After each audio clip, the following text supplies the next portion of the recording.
আমার প্রশ্ন হচ্ছে কি, উনি বিরোধিতা করবেন সরকারি দলের, কিন্তু উনি বিরোধিতা শুরু করছেন স্বতন্ত্র প্রার্থীর। এবং কি বিষয়ে বিরোধিতা, উনি তো আরো খুশি হওয়ার কথা যে আমরা আমাদের হিসাব দেওয়া শুরু করছি। আমার জানেন কালকে আমার এত দুঃখ হয়েছে তারাইল করিমগঞ্জের মানুষের জন্য, যাদের কাছ থেকে উনি এমপি হয়ে আসছেন, যে এই তারাইল করিমগঞ্জের মানুষের কি কোনো অধিকার নাই যে এই চুন্নু সাহেব এমপি হিসাবে কত টাকা বরাদ্দ পান এটা জানার? মানে ওনার বক্তব্য ছিল যে কোনোভাবেই যেন আমি ফেসবুকে না জানাই যে কে কত টাকা পায়। আরে আপনি জানেন যে এইবার মাননীয় প্রধানমন্ত্রী জননেত্রী শেখ হাসিনা আমাদের সবাইকে শাড়ি দিয়েছেন এলাকায় বন্টন করার জন্য। এই শাড়ি কি আমি প্রধানমন্ত্রীর উপহার কি আমি বলবো না? মানে আমি কি এটা লুকাই রাখবো? লুকাই রেখে কি আমার কি এটাকে আমি বিক্রি করে দিব? তা আমি বুঝলাম না স্বচ্ছতার মধ্যে প্রবলেমটা কোথায়। আমি যদি স্বচ্ছ হইতে চাই, আমি যদি যে বরাদ্দ পাই এটা যদি আমি বলে দিতে চাই, বলি জনগণকে, তো এইখানের মধ্যে এমপি হিসাবে আমি অপরাধটা কি করলাম? আর আরেকটা জিনিস হচ্ছে কি, আমি বারবারই বলছি এমপি কিন্তু আমার পেশা না। আমি আমার পেশা হচ্ছে কি বিং এ ব্যারিস্টার। আমি এখানে প্র্যাকটিস করি সুপ্রিম কোর্টের আইনজীবী হিসাবে। আর আমি কথা দিছি যে আমি এমপি হিসাবে একটা টাকা হারাম খাবো না, আমার রক্তের মধ্যে হারাম যাবে না। সুতরাং রাষ্ট্রের টাকা, জননেত্রী শেখ হাসিনার সরকারের টাকা, এটা যে টাকা আসবে এটা আমি সবার সামনে তুলে ধরবো। এখন আমার কেন জানি মনে হইতেছে যে মুজিবুল হক চুন্নু সাহেবের হয়তো আমি বলে দেওয়াতে সমস্যা হচ্ছে, যে উনার মনে হয় রাজনীতি করাটাই পেশা। এইটা থেকেই উনি সব কিছু নির্বাহ করেন কিনা আমার জানা নাই, কারণ উনার আলাদা কোনো পেশা থাকলে এইটা নিয়ে উনি কোনো চিন্তা করতেন না। তবে কালকে উনি একটা বুদ্ধি করে কাজ করছেন, বাকি সব এমপিরা ওনার দলে টানার চেষ্টা করছেন যে 349 জন এমপির নাকি বদনাম হচ্ছে। আরে কি আশ্চর্য কারবার!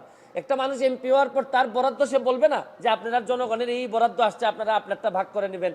এটার বলার মধ্যে শুনেন, এই মুজিবুল হক চুন্নু সাহেব সম্ভবত এই প্রথম বঙ্গবন্ধুর একজন আদর্শের সৈনিকের মুখোমুখি হয়েছেন। এর আগে হয়তো উনি ওইভাবে মিট করেন নাই, কারণ উনি তো হচ্ছেন গিয়ে একজন স্বৈরা শাসক এরশাদের নেতা। স্বৈরা শাসক এরশাদ, যিনি সারা জীবন এইরকম জোর জবরদস্তি আর টাকা বানানো ছাড়া তার নেতাকর্মীদের খুব বেশি কিছু শিখাই যান নাই, সবার না, অল্প কিছু নেতাদেরকে, যারা অনেক টাকার মালিক হয়েছেন এরশাদের আমলে। উনি তো এরশাদের স্বৈর শাসক এরশাদের একজন নেতা হয়ে উনি বঙ্গবন্ধুর আদর্শের সৈনিকের, প্রকৃত আদর্শের সৈনিকের মুখোমুখি এই প্রথম সংসদে হয়েছেন মনে হয়। এর আগে হয়তো তীব্রভাবে কারো মুখোমুখি হন নাই। এই জন্য উনার একটা গাত্রদাহ। আর এত গাত্রদাহ কিসের? আরে ভাই আমার টাকা এটা। আর আরেকটা বিষয়, আমি যে আমার এলাকায় বলছি যে আমি 29 কোটি টাকা পাইছি বরাদ্দ, আমি কি কোনো কথা মিথ্যে বলছি? মিথ্যে বললে উনি আমার বিরুদ্ধে ব্যবস্থা নিক। আমি বলতে পারবো না, মানে আমি বরাদ্দ পাইছি এটা আমি বলতে পারবো না আমার এলাকায়, মানে কি আমি কি চুরি করতে চাই? মানে বিষয়টা যদি হইতো যে আমি এই টাকা পাই নাই, আমারে 25 কোটি টাকা দেওয়া হয়েছে রাস্তা বানানোর জন্য, এটা আমার বরাদ্দ, আমি বলে দিব কোথায় কোথায় রাস্তা হবে।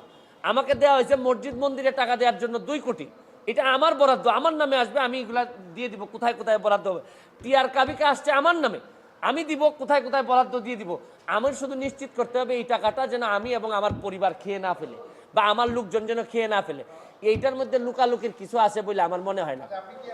চুন্নু সাহেব, আমি আপনার একটা কথা বলি, এর চেয়ে বড় বড় সাহেবদের সাথে আমার দেখা হয়েছে, তাও আমার চরিত্র বদলায় নাই।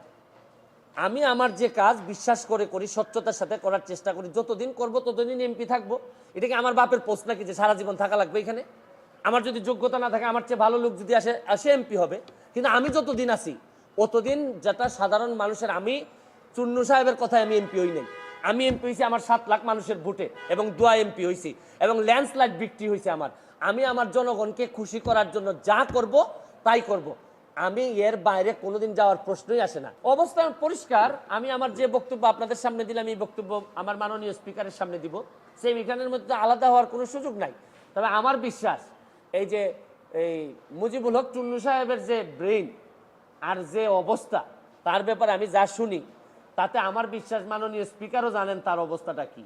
যে তারে সে যখন বক্তব্য দেয় আমি বুঝতেই পারি না কি বিরোধী দলের লোক বক্তব্য দিচ্ছে নাকি না সরকারি দল বক্তব্য দিচ্ছে। মানে এমনভাবে সরকারের মধ্যে ঢুকে আছে এই ভদ্রলোকের বিরোধী। আরে ভাই, সবসময় সরকারি দলের সাপোর্ট করার জন্য তো মাঝে মধ্যে বিরোধিতা করতে হয়।